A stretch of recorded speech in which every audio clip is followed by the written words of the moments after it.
these are a couple of log projects that I have created over the last little while. This was the first one I did, and I did it kind of a bit more as an experiment to try the tools out than anything else. But it turned out really well, so I decided to keep it. When I built it, I only had interior finish kicking around the garage, so I put that on it thinking it would last the summer. It didn't. So I'm going to take it apart and refinish it. At the same time, I'm going to add a support between the legs here. When you sit on it now, the snowboard and the skis have quite a bit of flex in them. That's what they're designed to do. So it moves more than I would like. The legs flex a bit and stuff. They don't flex in the joints, that's staying together really well, but the whole thing flexes back and forth, so I'm going to fix that up. So that's going to be the focus of this video today. This chair was another one I made, anorotic style, and it's turned out really well. It's quite solid, doesn't really move, it's really come together well. I'm happy with this. A future project, I'm going to make a twin of this one, and so I have a pair of them. So I'll put that on the video, and I'll give the measurements and some details of how I build it as I go on that one. But for today, let's take this apart, fix it up, refinish it, and put it back together again.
Okay, now we're into the meat of it. First thing I'm going to do is measure the lengths of the logs that I'm going to need, both to go between the two sides and the short spindles that will go front to back.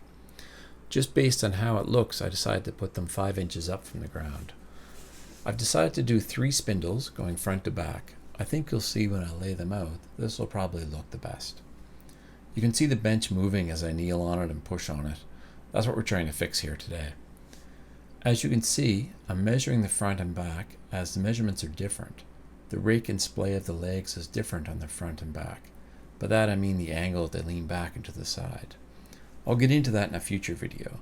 I'll show you how to determine the angles you want and a couple of ways to lay it out.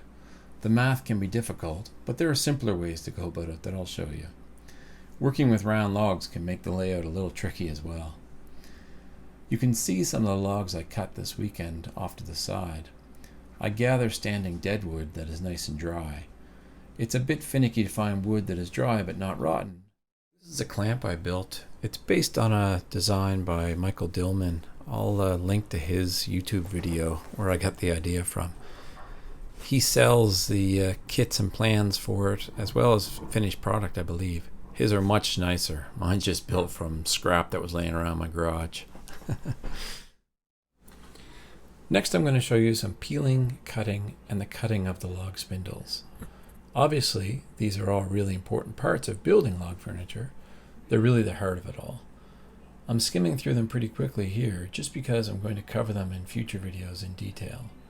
Since this is just a rebuild and improvement video for a bench that was a little wonky to begin with, we'll fast forward our way along.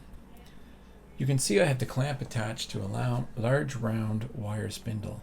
It works really well for most things, and doing the work in the yard contains some mess out there where it's pretty easy to rake it up. However, as you can see, it's not really heavy enough. During parts of this video, you can see things moving around a bit. I'm not exactly sure what I'm going to do for a permanent solution, but for now, this works fine. I do have to be aware of the movement as it does affect the level of the clamp. During the spindle cutting, you can see I have to pull on the clamp a little bit to get the drill bit to bite in. It's the same issue I just mentioned. It's related to the weight of the bench. All right, let's get through this part and on to the next section.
All right, now we're going to mark out the holes on these two from where they're going to go in the center there. All right, so first off, we want to have alternating big end, small end. It makes it look a lot more balanced that way. Just find the center mark of these. I think this was 45. So, what did I say, 45?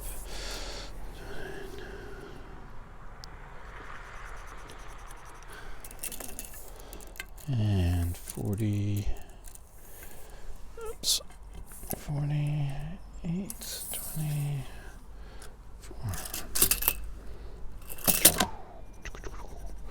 Okay, now I'm going to do an extra step and just put these down here and make sure it looks like it's going to be straight.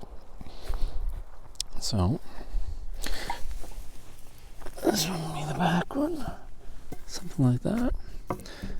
This one will be the front one, and the middle one go here. So stand back, take a look. Yeah, looks like it'll be all right. Okay, so we'll measure out from there, get the other two.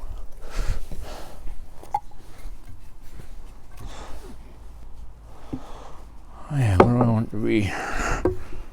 Really didn't really decide where these were going to go. Let's just see what's going to look half decent. So if I come out, say a foot, so we have a center one here. Oops, here. Another one here, and another one about there. Stand back, take a look. That looks pretty good. Easy measurements, foot. All right, let's do that. Okay, so now we have our plan of attack here.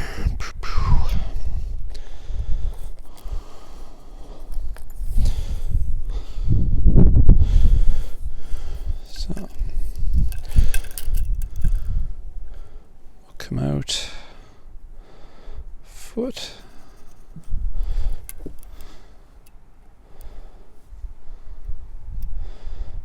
and a foot. I want the top to be. This one's got a little bow on it. I'll put the bow towards the front on this one. This one doesn't have a bow, so it doesn't really matter where it goes. Whichever way looks the best. Looks pretty good the way I have it marked. Oop, lost my little clip. Alright, 1 foot there. And 1 foot there. Okay. So that's what we'll do. Now we'll drill our holes. So I can do 2 of them here before I have to move it. Let's lock it in. It's alright. Sure they're straight up and down, or as straight up and down as it needs to be for eyeball and twisty log furniture.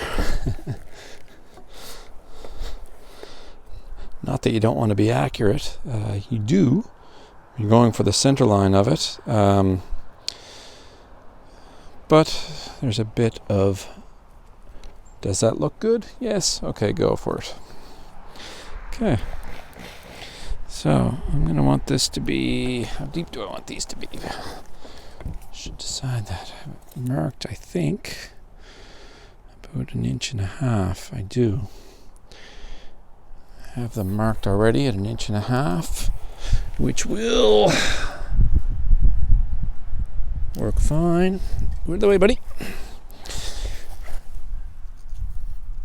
That'll work fine. Fine. And work fine. By the way, this is Ranger. You're going to see him getting tangled up in every video. He's determined to be in the middle of everything going on. It is kind of the way I live my life, untangling beagle dogs. Incidentally, I had a rabbit in the backyard earlier. Ironically, my beagle dog did not notice. Doesn't bode well for hunting season. Okay. So, the bottom of this green is 1.5 inches.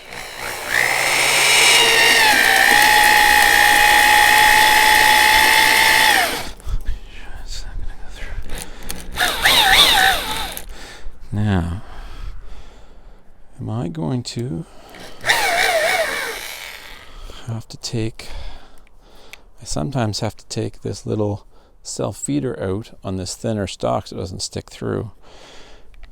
Will that won't be a problem in this hole. So we can just keep going. If I can get it back in there. There we go.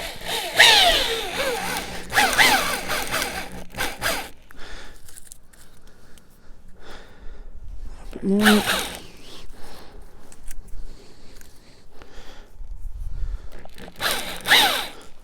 There we go. It's just about 1.5 inches. Just gonna clean that up a bit.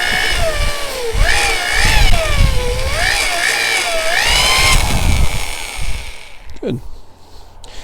And this one I'm gonna have to take it out. Darn it. That won't be any fun. Get started.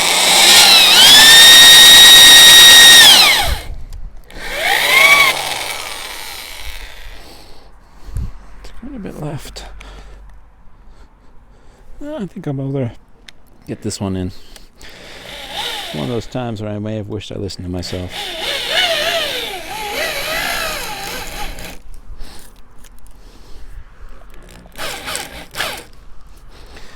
Okay, I think we managed to do that one.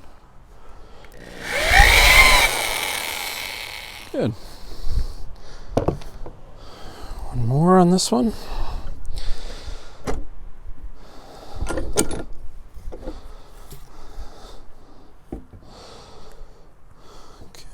Those holes we just did to be nice and vertical. Give this a good surface to lock onto.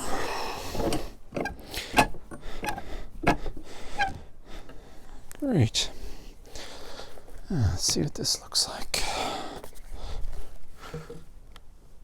Ooh. I think we're definitely going to have to take this one out.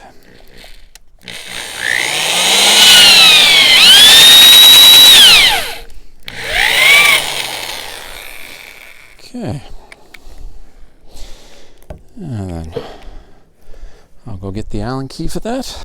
And tangled up again. There we go, buddy. There we go. Good boy. Okay, now I'll take this out.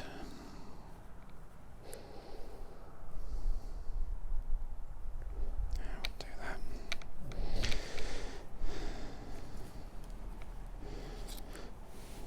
So this is just the self-feeding bit, little screw on the end, fits in the shaft, locks in.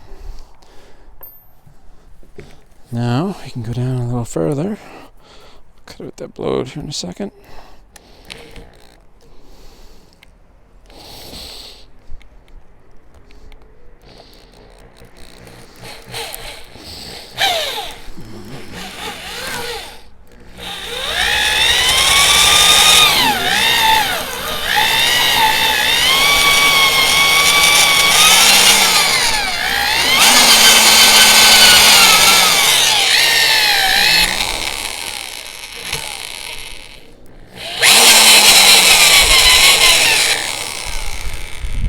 It's a little harder to get that drill to, or that bit to go in without the self-feeder pulling it along. No big deal. Okay, there's one. 3 holes in there. And these end up being quite tight. These aren't two that are going to go together, but just for illustration purposes. You can see they, like just that little bit, they're already pretty tight. So they take a good whack with the mallet to get them to go in. So it's not really that easy to fully dry fit things. I've considered adjusting my cutters so they cut a slightly, my tenon cutters, that is, they cut a slightly smaller tenon so it'll fit in to the hole a little easier. But to be honest with you, I kind of really like the fact that that final fit up, how tight it is. I'm pretty sure, not that I'm going to try it, but I'm pretty sure I could put a chair together with no glue and it would work just fine. I'll fix that later. Alright, so this has got my bow going the right way. Holes are vertical. Yeah, this is the problem with taking this self-feeding bit out. That hole gets clogged up. And the only way I've found to unclog it is to take it apart and use compressed air. So what I have to do is remove the little set screw here on the side, magically not lose it, which somehow I've managed to do so far. I can put some compressed air in here and it blows this wood out of here, which I really haven't found another way to get out of. Once I was able to grab it with needle nose pliers, every other time it just ripped off. So I'm going to stop the camera and go do that. So I'm just going to blow that out. Be right back. So we got it blown out okay. So you can see now the wood's gone from in there. So this will slide right in. Line my flat spot up with the set screw hole. Put my set screw in without dropping it, which would be tragic. Working outside is very nice till you drop a little tiny screw on the ground amongst all the wood shavings. Okay, there. Put this back together.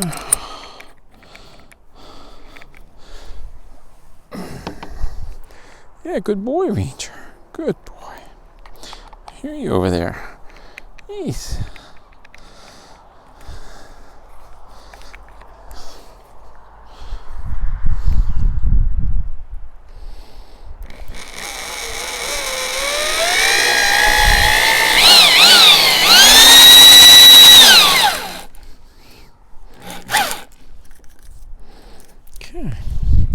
It's good.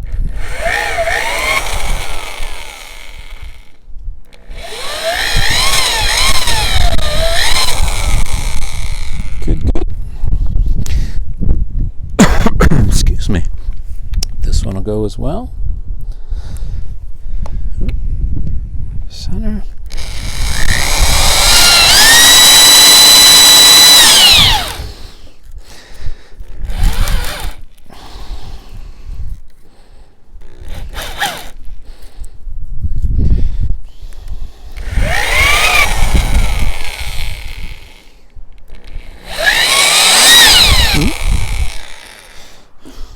Grabbed a little bit more than I wanted, but didn't go through. No tragedy.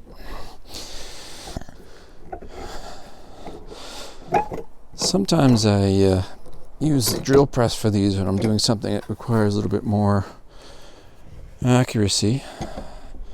But a bench like this, I'm fine with just eyeballing it and holding the drill fairly vertical. Hopefully in the video it looks fairly vertical. Okay, so this one I won't be able to go all the way down. I'm sure that would go through. Yes. We'll get it started and we'll take that out again.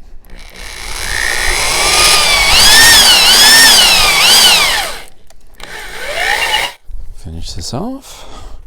With any luck, I won't get any wood stuck in it this time, but I usually do.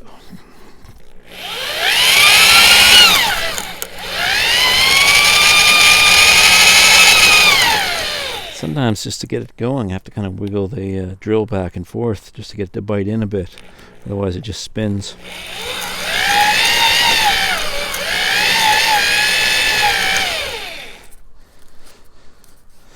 Good. Yeah, it makes you realize how much work that little self-feeder screw does. Okay.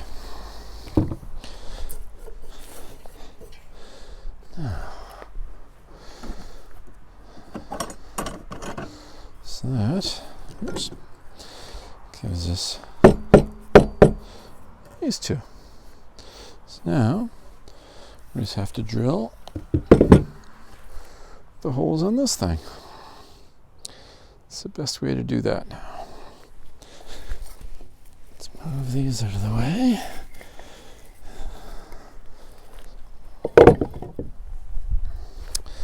What happens if I flip this up? Is there any chance that looks at all vertical-ish? Not really. I should be able to match that. I don't see why not. Okay, so now we have our mark here, 5 inches up. We forgot to put our center face back in. As I was saying, I had to blow that offending piece of wood out for it. All right, so what I'm going to do, we already decided it was going to be 5 inches up from the ground. Just an arbitrary number, looked half decent ratio on the leg. So I'm just going to line this up vertically with the other one, the other mark on the other leg. Or sorry, not vertically, just in line with the other leg. So that looks about right there. And in we go.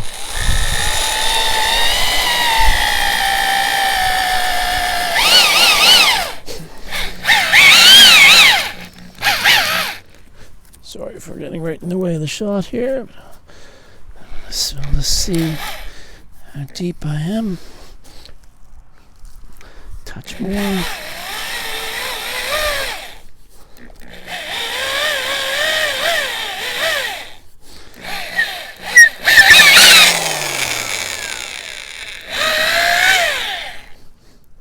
Just a touch more. Famous last words.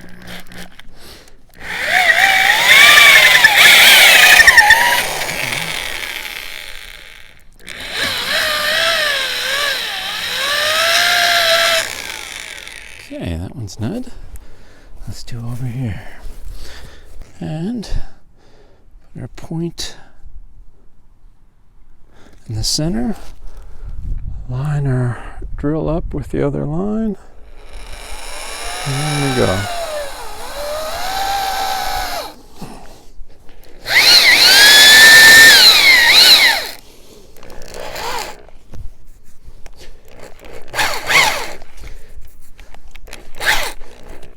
Again, gotta go a little bit farther in.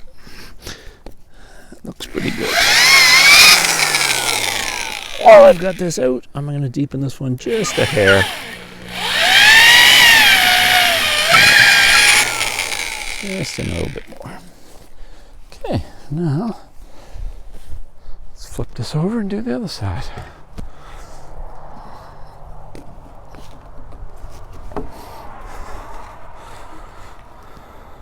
So, our mark is here. So, this is center. Line it up with the hole we just drilled. It's very scientifically done.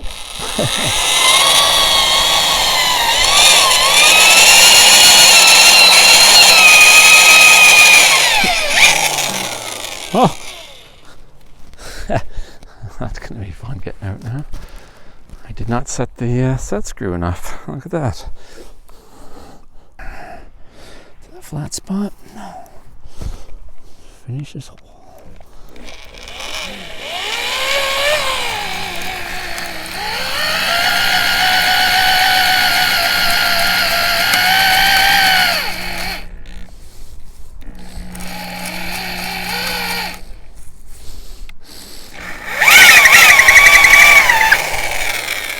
Excellent. And one more. There's the mark. Line up with the hole up here. Put it in forward.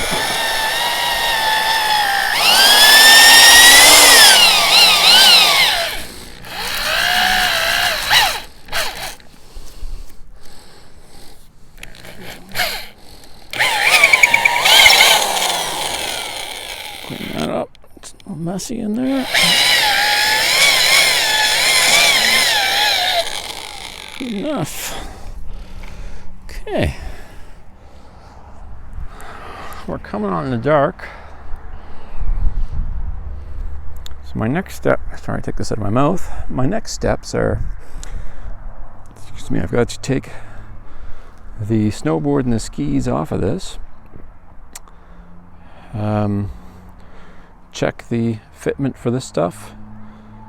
Glue it up, put it all together.